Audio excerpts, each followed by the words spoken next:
colleagues to come and share their perspectives, right? And again, these are from around the industry, right? So around the education industry. So I'm at Victoria University. I started teaching down in Otago. I then worked commercially in the industry, then went to Norway, worked in the industry, taught for 9 years in a game programming degree in Norway, where we were across the lake from a game design degree. So we had a kind of cross-lake collaboration, which was a bit hard.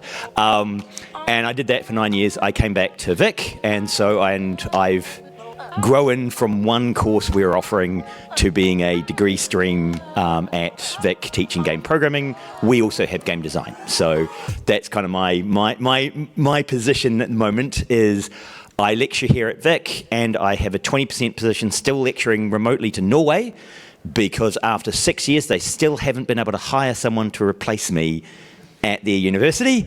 It is a small town of 30,000 people in the middle of Norway, in the middle of nowhere, and it gets to minus 30, so not everybody wants to live there. Maybe why it's hard to get someone. But I'm, for the first time, questioning more about what the future of the education looks like, because things are changing so rapidly, right? So that's why I wanted to talk, get feedback from you, ask questions, have you ask questions, and have us chat about what we see coming up in education. Okay, so that's me. So TC, I'll get you to introduce yourself. Thank you. Hello everyone, I'm TC, joining from Media Design School. I am the program coordinator of the software engineering degrees at Media Design School. Started teaching back in 2012, so I have been with Media Design School for 12 years now, taught across game programming and game art degrees. I'm not a game artist at all, but I do teach within the games research, game study space when I do those classes with them. I completely understand the notion, feeling, like slightly unsettled about the speed of change. But I am one who loves change, and that change has been around already. Like, games industry moves really fast, and that's why we need to be very vigilant. We need to be very careful in terms of ensuring that our graduates, get jobs as they graduate, or they build jobs or make things happen. And I am very happy being a part of this conversation. Thank you for inviting. Hey, I'm Jeremy. Jeremy Cameron. My background originally was actually in graphic design and marketing, but wasn't quite creative or storytellery enough for me, so I bailed, came down to Wellington and started studying game design, did an actual game design degree, which I really, really loved, and which is why I eventually got into education, but did really well there, made a really cool project that won a bunch of awards, got a bunch of international recognition, led to me getting some work in the industry for a few years, which I really liked, which also then led to me being able to get involved in games research and serious gaming, where I did a bunch of really cool games based on rebuilding the wetlands for iwis in a virtual space so that it could be experienced with stories and connection with local iwis. Raised Ravens, which was a really cool project based on hauntology and how immigration sort of affects people affects creatives throughout generations. And now I'm currently doing very near the end of my PhD in game design, lecturing a games degree at Massey, and also running a small studio here in Wellington called Studio 8 Track, with our first game releasing next year. Fantastic. I'm Tim. I'm from the University of Canterbury. I went to the university because I wanted to get into game development way back in 2015. And at the time there was no game development degree, so I went to the computer science software engineering as the closest thing. And then halfway through the degree, the university opened up the School of Product Design, which was offering a game development degree. And I was like, oh, bother. But I'd already sort of locked into software engineering, and in our third year we had done a year-long group project developing software, and we used Agile and Scrum and that kind of thing. And once I got over the trauma of learning Agile and Scrum, I'm like, oh, well, there might be something to this. And in your final year, you can do a research project. So I was like, oh, well, I want to be able to position myself to get into the industry, or just understand how to get into the games industry in New Zealand. And so I'll sort of look at, well, what does Agile and Scrum and that kind of thing look like in the game development industry. And so I went around visiting game studios up and down the country, and I was quite a blessing, and that turned into a postgraduate studies. And one of the other motivators for me was the fact that many students like myself don't know how to get into game development. We don't know how to get into the industry, and so a lot of the learnings from our research we wanted to bring back into the curriculum, so the students had a pathway, could understand what the industry requires, particularly on the sort of team collaboration and leadership. So they might have the tech skills, but to be able to work together as a team is a whole nother kettle of fish. And so yes, so just this year I've just completed my postgraduate studies in that. I'm a occasional tutor in the School of Product Design for game development, and particularly team collaboration. And I'm currently living at the Human Interface Technology Lab, where we do a lot of applied games and working with industry on real-world problems and making games or game-like solutions for them. Right, so as you can see, we've got sort of representation from Canterbury and Auckland, and two of us from here, but that's, you know, it's easier to have when you're on home ground. So if you have a look at where is the education kind of happening and what it's called, so we've got quite a lot of things that fit into game design. MDS have their game art and their game programming, so they have those two streams, and game design kind of as a thread through the middle, as TC was describing. So Auckland, MAUT has a design degree, Vic has a design degree, Massey has the design degree, Canterbury product design is where the game-specific degree kind of fits, even though software engineering, yeah. Now the DigiScreen degree. Right. Is more all of that. There's a DigiScreen degree. So game programming specifically, is from what I can tell, is media design and us at Vic, the specifically game programming, right? We're games and graphics, but it's game programming. And then there's like UB has a kind of mix of things that have a whole bunch of game stuff in them. If there's a UB person here, yes, a mix of game stuff and a whole bunch of qualifications that, yeah. Yeah, there's like a Bachelor of Animation and yeah, so there's a bunch of stuff happening at UB, which I couldn't quite just place in any one of these other categories. And Otago Polytech has like a game tracks rather than whole degrees. So yeah, and Wintech. So it's happening around the country. We've got quite a few qualifications. I like have a list of them. If you want the slides, these are links to all the locations that are teaching and kind of the specializations kind of things they're doing, though it only didn't do the game art for you, but that's okay. Okay, so UB I thought had a really interesting slide on the side of their qualifications for their game thing. It was job opportunities, poor. Chance of getting a job as a game developer are poor for those wanting to enter the role, but good for those with experience. And if you look at jobs out there, yeah, a bunch of jobs are saying, you know, 2 to 5 years experience. You see intermediate and senior jobs. There aren't many graduate roles, right? And the question is, as educators, do we keep pumping out graduates when we know people aren't hiring graduates? And are we doing a disservice to 18-year-olds by promising them jobs? And because we know they want to learn this stuff, but when this is very honest of UB to upfront say, hey, you're not going to get a job from doing this qualification, but you might love games, so that's why you might come and study. So I thought that was quite brutal, but yes. Can I just interrupt You can jump in. Okay. So this is incredibly important for me because one thing we pay attention as we do our open days with potential students is that there is never a promise of a job really, right? Because the industry keeps fluctuating. And I can confidently say that right now the New Zealand industry is 1/4 media design school graduates, and many of whom has already moved into intermediate senior roles. Some of them are technical directors, some of them are game directors, which is fascinating really. And I love it that I'm able to say hi to people when I walk into the conference. That's really intoxicating, I have to say. Saying that, over the last 3 rounds of graduates, we haven't unfortunately seen a lot of people being hired, even though there are those students that, you never say it out loud by the way in crowds, but there are those students that you always know who will really get picked up exactly they get out of the school, right?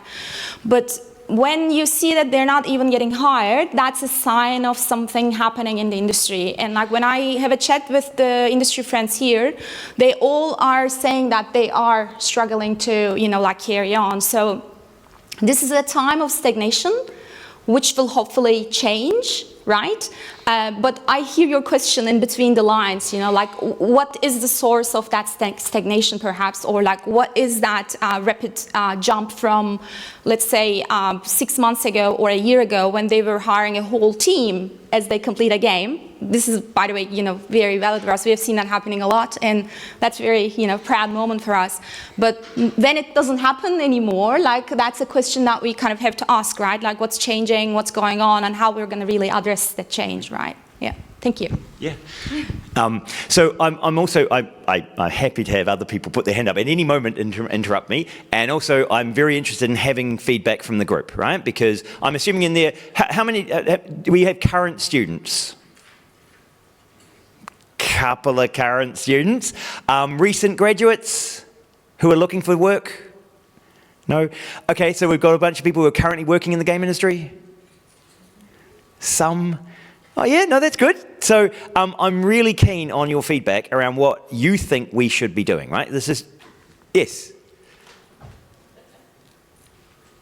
Hi, Simon. As you're just talking about this, and I know it's really early in the talk to be saying this, as someone who hires people, what I look for is a portfolio. So the experience doesn't necessarily need to be within the industry in an employed role. We have employed people straight out of, well, we've got one who did Massey degree and then a year of tutoring, and then we employed her and she's fabulous. But we looked at people's portfolios. So do they have a hobby of doing this stuff? That's what we're looking for. So that was probably so I've got a bunch of questions and looking for portfolios.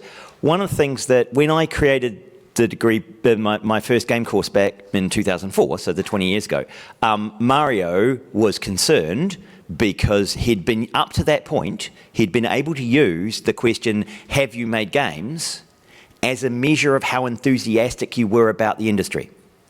And the moment that I made it something that they could sign up to and someone would help them do, it's no longer an indicator of how enthusiastic you are. It's an indicator of, did you tick the box to say you wanted to do that course? Right? And so he was worried that by turning it into something we taught, it would no longer be about the passion, the portfolio. If I help someone make a portfolio, when they leave me behind and go out in their own, do they still have those skills? Do they have that drive to make a portfolio? So what do you think, I mean, as educators, where do you see the kind of balance between us carrying the students over the line versus them having passion? We don't ever carry our students across the line. They carry themselves. They do. The approach that we have is, I mean, I can speak for maybe design school, obviously, but the approach we have is we treat the classroom as a project-based space. Surely there is a lot of teaching, there is a lot of theory that we discuss, there's a lot of philosophy that's going on, but there's a lot of hands-on doing things. So portfolio concern is never going to be a problem for any MDS graduate because they create projects as they carry on. By the time they graduate, they already have a lot of things that they can show off, talk about, and in fact lean on. And a lot of them, let's just face it, game development is hard work, right? And it's really kind of unfortunate that maybe if we get 100 students through the door in the first day, we see 10% of them leaving within the first 4 months of the program, for example. Like retention is a huge kind of challenge for us when it comes to explaining, especially the upper management, why students aren't really sticking around too long until the end of the course. But at the end of the day, we have to face that. Like game development perhaps is not for everybody. It's a lot of work, it's a very dense work, it's a lot of consistency, a lot of passion. And over the years, we kind of built in kind of ropes to help students to really realize the space, understand themselves, understand how to work within that space. And I think we're kind of getting better at that. But at the end of the day, as you just said, like if they're not doing their own pet projects, if the passion isn't there, if they're not really invested, there isn't really much you can do about that. But I think that's one reason why, as we see students progressing from 1 year to final year, retention is not a problem anymore.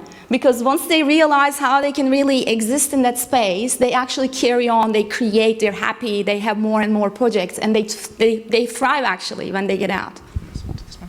I think that's a really interesting point, especially because for those of you not in academic space, we're aware that recently, like, first year was free for students, right? So it was very risk-free, whether they were had passion or not, at least at like tertiary university level, to sign up to a degree, a games degree or something like that, and just do the first year and see how it felt. And quite frequently, this was quite common, at least in my degree, and I did notice quite a significant difference between those who came in with a passion for games versus those who were just kind of trying it out. But the thing is, at the end of the year, there was a really big change in those who came in not knowing, who found their passion throughout the year. And quite frequently, the passion's the thing that gets them through to that third year after that, because of the sort of escalating degree of work and all of that stuff. But I do agree that that portfolio is really the king, and the fact that you have to, again, we at Massey as well are very project-based, and our main goal isn't necessarily the degree at the end. It's that they've got a good portfolio, because that's what, you know, hiring people are looking for, isn't necessarily the certificate, it's the portfolio, right?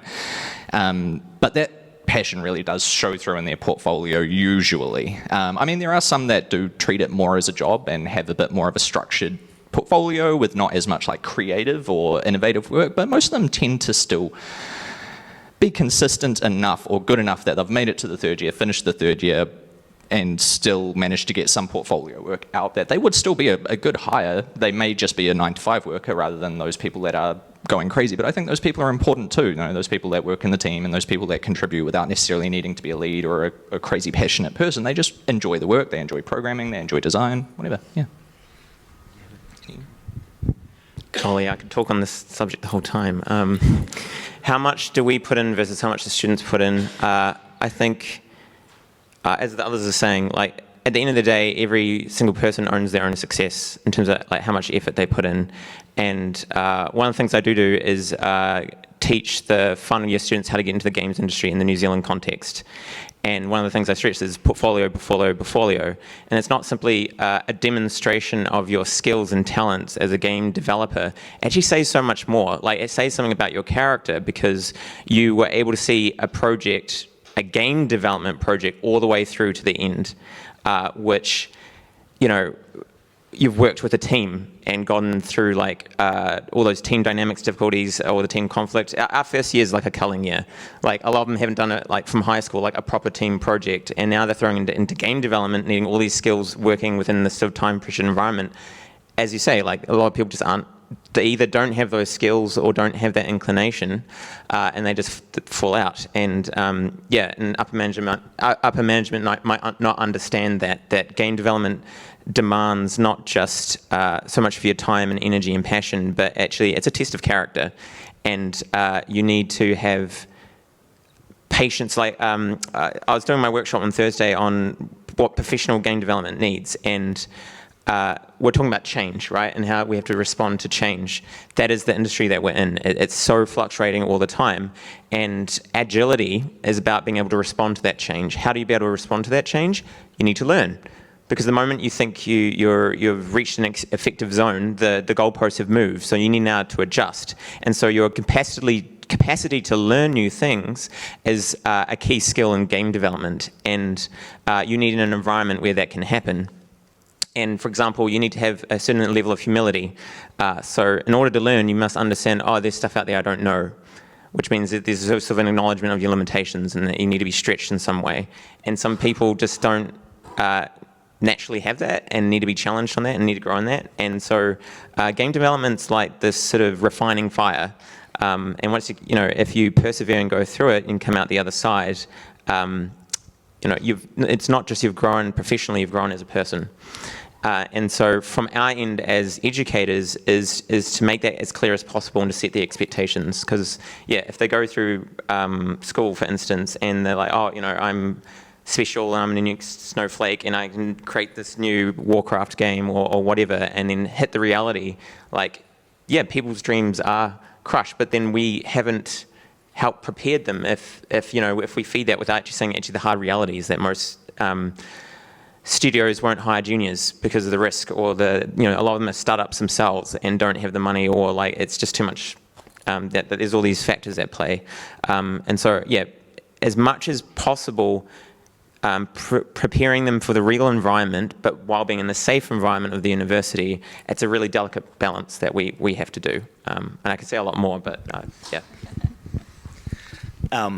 So for us, we've got a question there. I'll just say that the Reduced to Rubble is the first group coming through the redesign of our game degree. So it actually has a second-year game jam course, because we found that students weren't doing game jams because they're under so much pressure to produce content that they couldn't spare a weekend to do something really important, which is doing game jams. And so I created a 1-year-long course where they have to do 3 game jams, usually industry game jams, at any point during that year period. Just to free up the intellectual space for them to do the thing which is good for them, which is to add to their portfolio and make games. So actually that was a game jam game that they then used as their final piece, right? So yeah, and it's about building those portfolios, because just having ticks on a piece of paper that you did a course doesn't actually show much about you. Okay, so we have a question here. Yeah, thanks. So I guess you're touching on something I was sort of interested in, knowing like a degree is becoming quite redundant, and someone spending 3 to 4 years of their life at in an institution, potentially it's irrelevant for them. So with the access using other tools at home, game engines, whatever, what's the point of going to a university? So I'm quite curious around like you expanding on the game jam stuff, because I think young people who are sitting in schools don't really have, they see YouTube, they see, Twitch, whatever. But, I don't think, and mums and dads are sort of thinking about, well, what's the point of a university? Like the money that costs to go now, especially with the fees-free thing being flipped, again, for many of our young people, university or even tertiary is not accessible. So I'm just curious around that, to solve that problem, because I think also industry are getting impatient around where is this talent and skills coming from. They can't wait 2 to 3 to 4 years to see sort of grads when they've got projects to deliver on and budgets and stuff. So yeah, just curious on that. So yeah, I'll start and then hand to you. Yeah, so that's actually when I ask, like one of the biggest problems I see in universities is our timelines for change. How long it takes us to adapt to anything, because proposing a new qualification, proposing a new kind of activity, it can take years, like 3 to 5 years, to go through from the I want to do this to actually teaching it. I got lucky when I first did this because I did it in summer school and it was new for Otago, so they just let me do it without asking questions. I got lucky in Norway because I was speaking English, and when I said crazy things to them, they questioned whether they understood me, because I think they did the whole, surely he can't have said that. It must be just my lack of understanding of English. So I got away with a whole bunch of random stuff and called it cultural. So yeah, but that lack of change is a problem. And also what I think of as universities' misalignment with the requirements of industry now, and that 3-year time of a degree does seem to be a very odd thing to require people to sign up now and think, well, what does the industry look like in 3 years from today?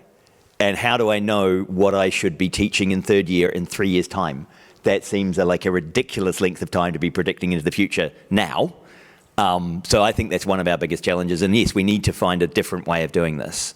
So yeah, I'll go Jeremy and then Tessie. So I'm really glad you asked this question, because this is something I think about a lot as an educator who is like ethically taking these students in and trying to build them up to go into the industry and things like that. And a question that gets put out a lot online and through other sort of industry people who don't necessarily value education. But I want to start by saying I think education necessarily isn't for everyone. I don't think everyone does need to go to a games degree to get into the games industry. You're right, there is a lot of resources online. But in saying that, there is a bit of an analogy, right? Like if you were wanting to learn karate, Yes, you could learn it online. You could look up YouTube videos. You could spend a lot of time learning, practicing, making sure you're matching online, get a mirror so you can try and figure it out. It might take you a long time, but you'll get there. Versus going to a Mr. Miyagi who knows how to teach karate, knows how to teach you the wash on, wash off technique, knows how to get you to do the strange things that you may not understand, but are helping you develop skills that you didn't know you were developing during the time you were doing those things. And generally in a shorter time than you would on your own. So say, for example, a lot of people when they're wanting to get into games, and I remember being like this when I first wanted to get into games, I wanted to make my big dream project, right? Like I had this story I wanted to tell, I wanted to make my own big Final Fantasy style game on my own before I knew anything. And so that's sort of how I started. I did do that. I tried opening up, learning game engines, finding out what a difference between all these game engines was. And I started that project. I think I wasted like sort of a year working on this project without any guidance, without any understanding. And it wasn't until the end of that year that I realized I was crazy trying to do this. And that's where I think university is really helpful, because when you want to hire someone, you want someone who's made a lot of games, who knows how to make games, who has a bit of experience or practice making games in some kind of way, whether that's a programmer, designer, artist. You want them to have at least contributed to some kind of project. And that's where university, I think, is really helpful, because when you come in, we immediately stop you from making that really big game and we get you to make Pac-Man or Space Invaders or something very, very small that will teach you some fundamental skills to get you started, and then provide structure, feedback, peer review, connections with industry. For example, I think most of us have students here at NZGDC today talking to industry, connecting, showing their work to hopefully some of you. Go check them out. They're in the Indie Showcase. And potentially making network opportunities, as well as bringing our own.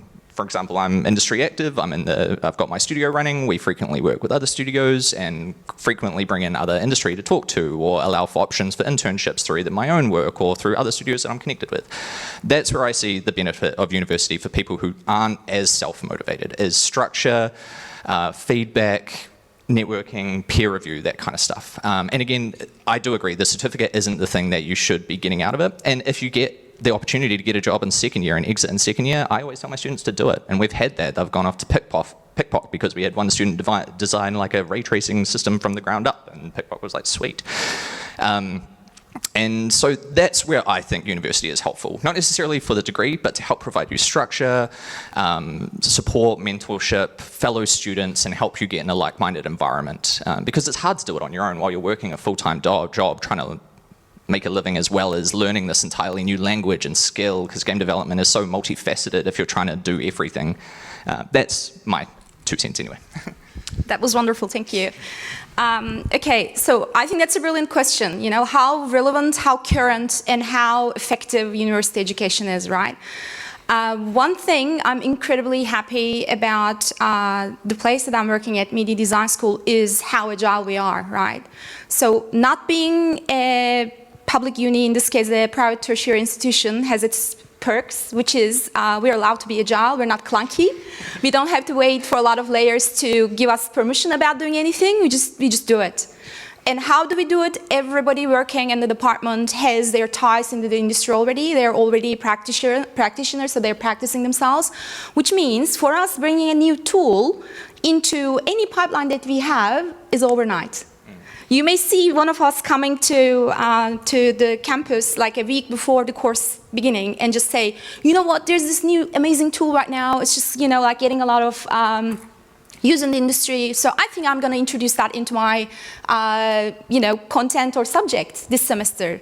And then they will just make that happen. Now, this is an interesting concept because we, Media Design School being a private tertiary institution, we are more bound with the authority check compared to all the other universities, right?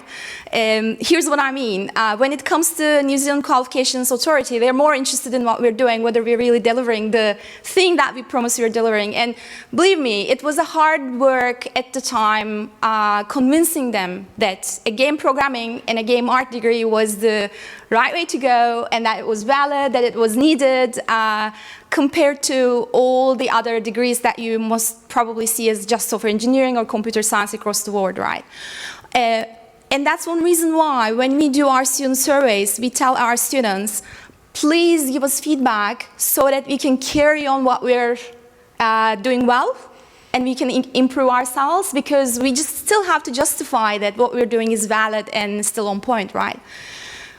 For us, ensuring that we're still current is not a big task at all. So when a student goes through the door year one, and this happened in the past, Unreal Engine wasn't public at all, right? And when they reached year 3, they were just thinking about which game engine they can actually repurpose for their final year project. And then as the week for their pre-production kicked in, Unreal Engine made an announcement saying that now, this is year 2014, by the way, made an announcement saying that now it's just going to be free and available for everyone. And that was the day that they adopted that. Do you see what I mean? So we can be that agile, which means we can bring in a lot of novelty into the course so long as we're within the learning outcomes. And we're smart enough designing the learning outcomes to hit the goals, which aren't really bound by the tools, essentially, right? And that's how we stay current, and that's how we ensure that we are not doing a disservice to any students stepping through the door, and that they are able to really complete the course with the skills that they need to have by the time they graduate.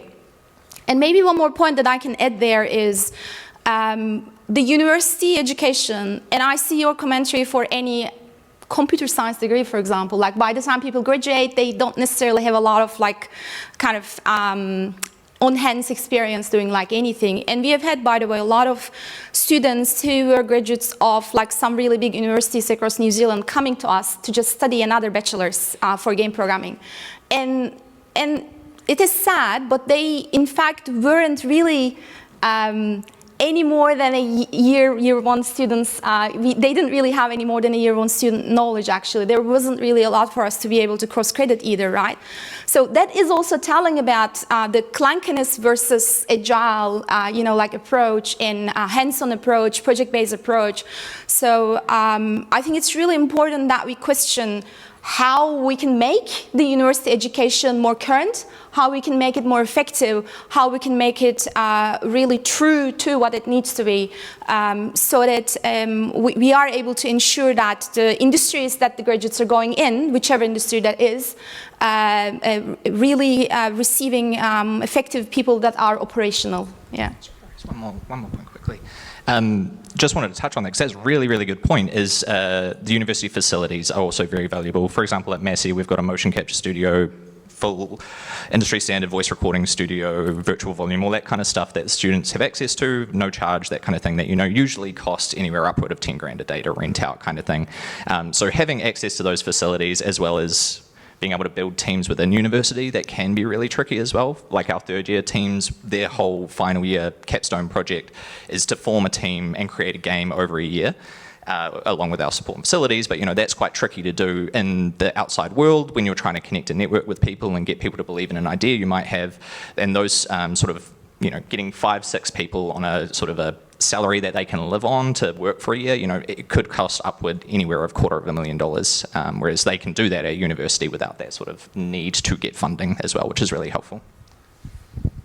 Just to add to all those points, my university is definitely not agile, but at the same time, I've just spent the last 5 or 6 years traveling up and down the country visiting most game studios in New Zealand. I would not have got, and I was paid in scholarships and things for my university. So had I not gone to university, I would have never gotten that opportunity. And that's not something you can get if you just walk into industry after finishing high school. Game developers have told me when it comes to, they've got an offering in their studio and they're looking at through the 200 plus resumes. Degrees, they don't really consider unless it's like a tiebreaker or other things being equal. What's important to me, again, is completed projects and profiles. And so why university education? As the others are saying, we provide structured learning, which is not what you're going to get if you just graduate from high school, get a couple of mates and work in your garage to make a game. You're not going to get focused learning on all the essential topics, all the essential aspects of game development, not simply just making a game, but the wider building a business that's sustainable. Just playing around with your mates, you're not going to learn proper team collaboration, how to resolve conflict, how to get a shared game vision in a safe environment, how to fail safely. When you're just in the industry, if your game fails, you're out of the job. when you're at university, it's okay to experiment and to take risks, and if you fail, the worst you can get is maybe a lower grade. But if a good educator actually grades you on your learning capacity, not on your necessarily the finished product. It's like if you can document your learning journey from where you started and where you were and all the different skills and things you learned, that is value, and that is value in game development. And a university or higher education environment is a safe place where you can do that and just simply focus on that, so you don't have to worry about the money or paying the bills. It's simply learning those basic skills and building up that portfolio. So even though like a degree in practice, like game developers might not consider it, but under the hood of that degree is years of focused learning and all the essential skills you need as a team to build a game. And as the other said, we provide the resources. Like we've just got a state-of-the-art user testing setup that studios want to talk to us about and collaborate with us. So we can provide these things that you would just not have the resources or access to, that you would just going into the industry right after school. Yeah, okay. I think we've got another question here. So Just adding one more thing before that, if you don't mind. So I think one important thing I need to point out, because I mean, I've been doing a lot of benchmarking across the world to see whether there are areas that we can adopt from other schools, like if there are cool things that they've been doing, like can we just do something similar? But what I've been observing is, and this is kind of awkward to say out loud, but there is something very unique and beautiful that we're doing at Media Design School, and that's creating a collaborative space for the students. So we have creative technology students specializing in game art coming in. They are game art focused people. And we have software engineering students studying game programming, right? And the magic always happens when you put these people together so they can actually collaborate, create interesting things, and make something happen, right? And across the degree, we have a lot of points in line where we actually put them together. We help them mix and mingle. We help them learn how to hear each other, how to listen to each other, how to work together, how to create together. And that's one reason why by the time our students come to their final year, when they have their final big production year, and if you haven't seen the MDS booth, please drop by to see the games, they actually create amazing games. And I think that's a huge gain that you can get from universities, because you get to meet people, you get to work with people, and I think that's really important. Thank you. I'm Emma, I'm the research manager at PicPoc. Hi. So we've talked about passion and we've talked about relevancy and rapid change, and I guess my point is about all of those things. When we hire, there's no shortage of passion, right? Like, it is 100% out there. And in fact, sometimes if it's just like feverish passion, that's a bit of a red flag.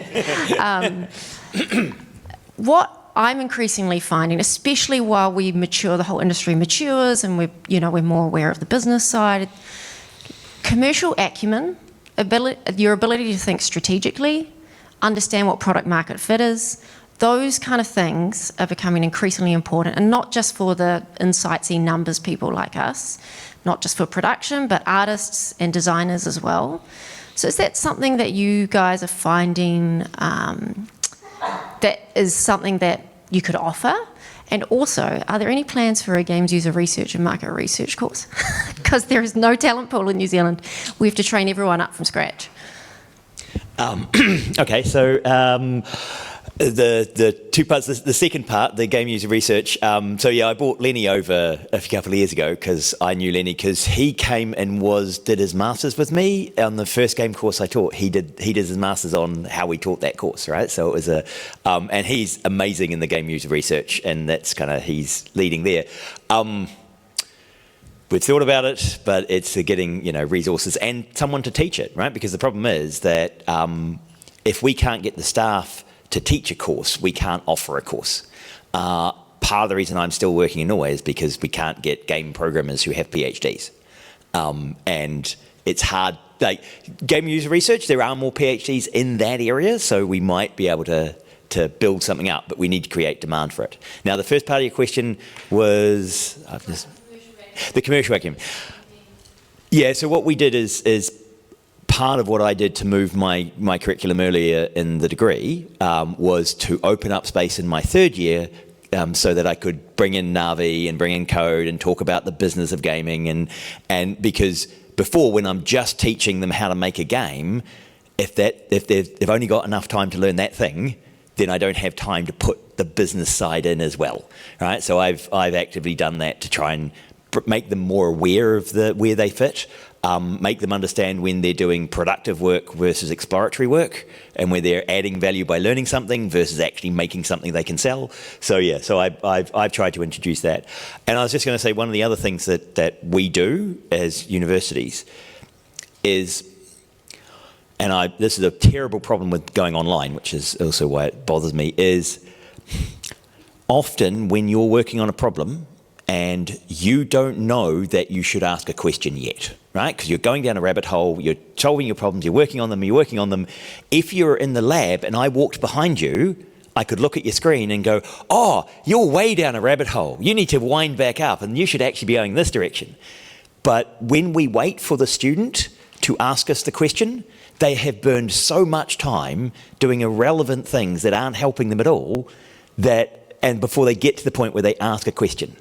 And so it's that active intervention of having people around you who can see that you're doing something wrong before you know that you're doing something wrong.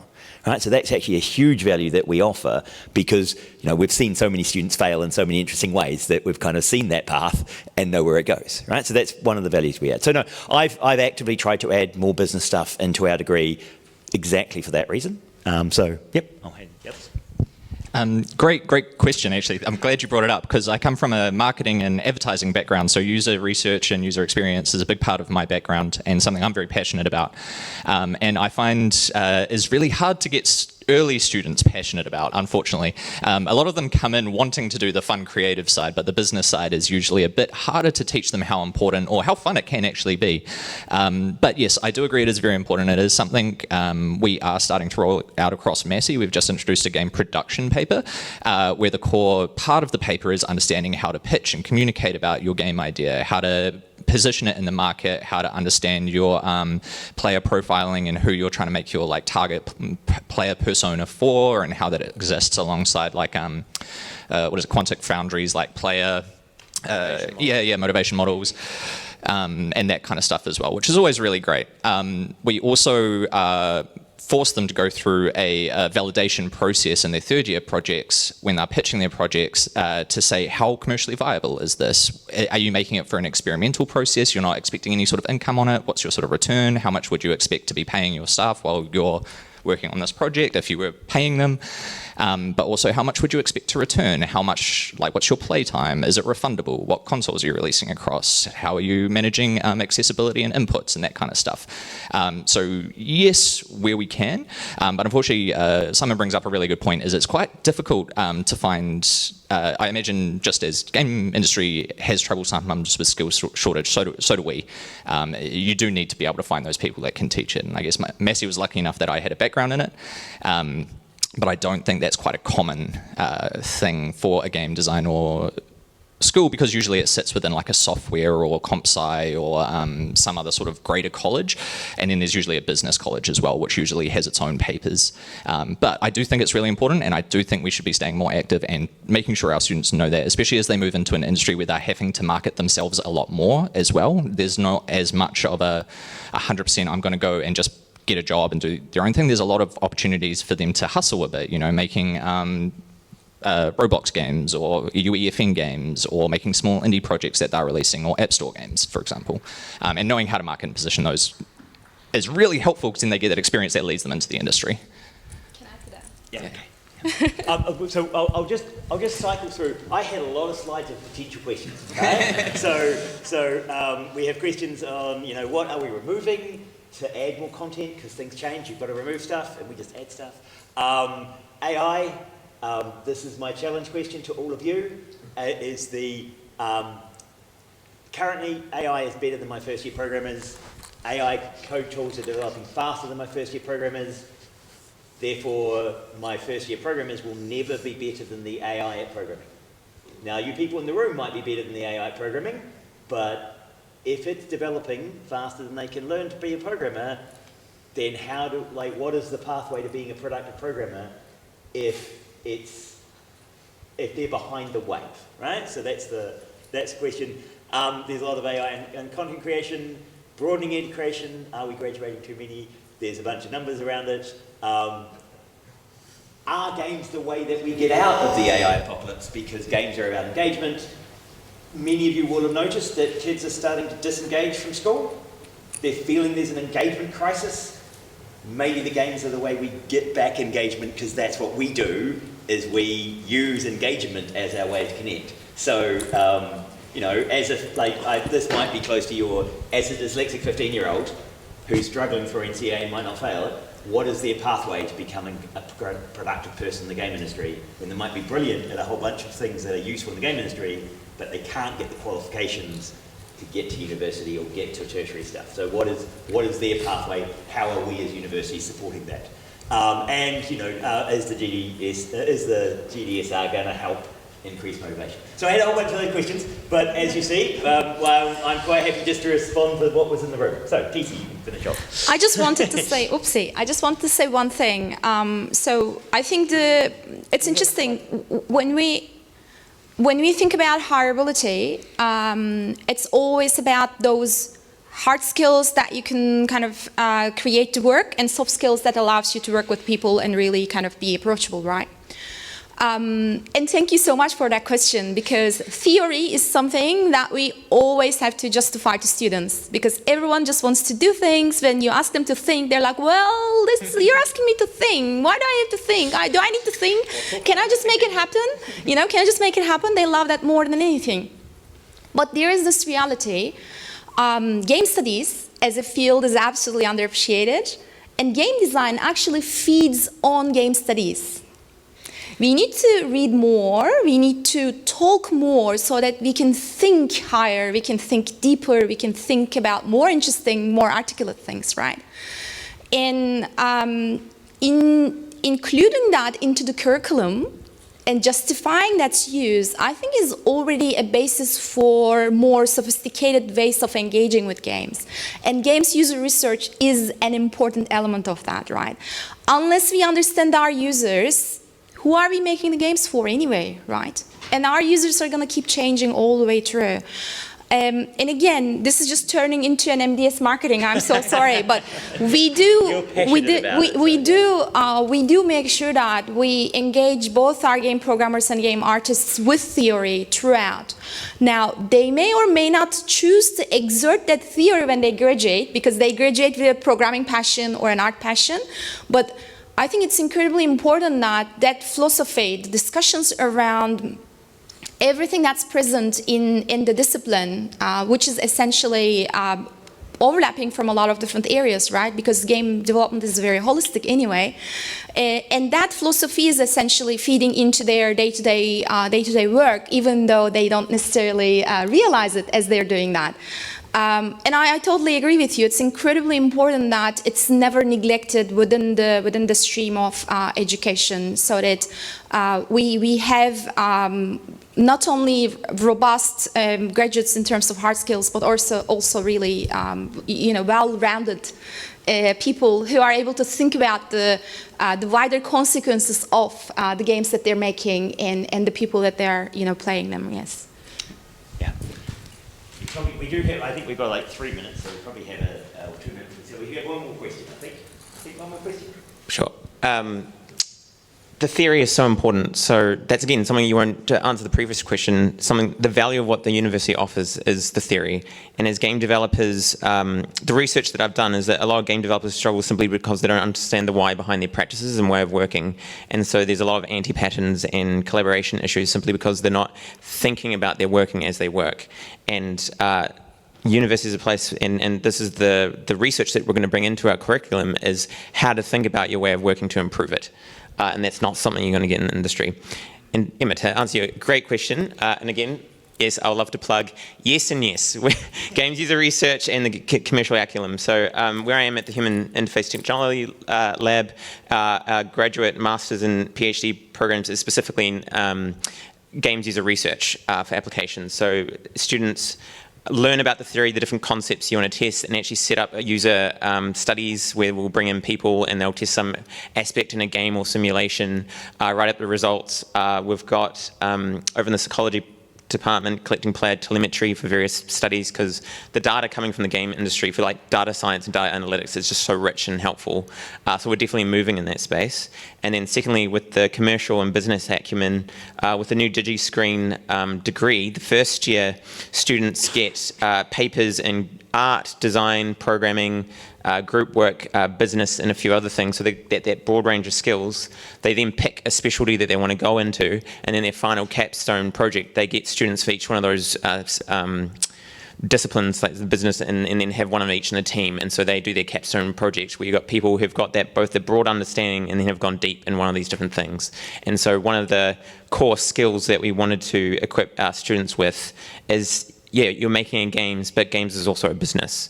And so do you have that market fit? Are you collecting player telemetry, and have you done any kind of market analysis? Those are aspects that we are now actively trying to include in our curriculum. And I think we're now ending our second year with the new program. So it's the first cohort. So we're still got teething issues, but that is now the momentum of where we're going. And yes, so I think we're now at time, because yes, 50 minutes. So thank you all for coming. As you can see, we're all quite passionate about trying to improve. Do come and find us and tell us what you want from us, right? Because the only way we can adapt what we do is by having you help us improve our practice, right? So we're all very approachable people, and we're all very passionate about helping students learn. And so we'd love to have you come up and talk to us more, quiz us, confront us, challenge us, make us do better. Okay? Great. Have a lovely rest of the conference. Thank you very much.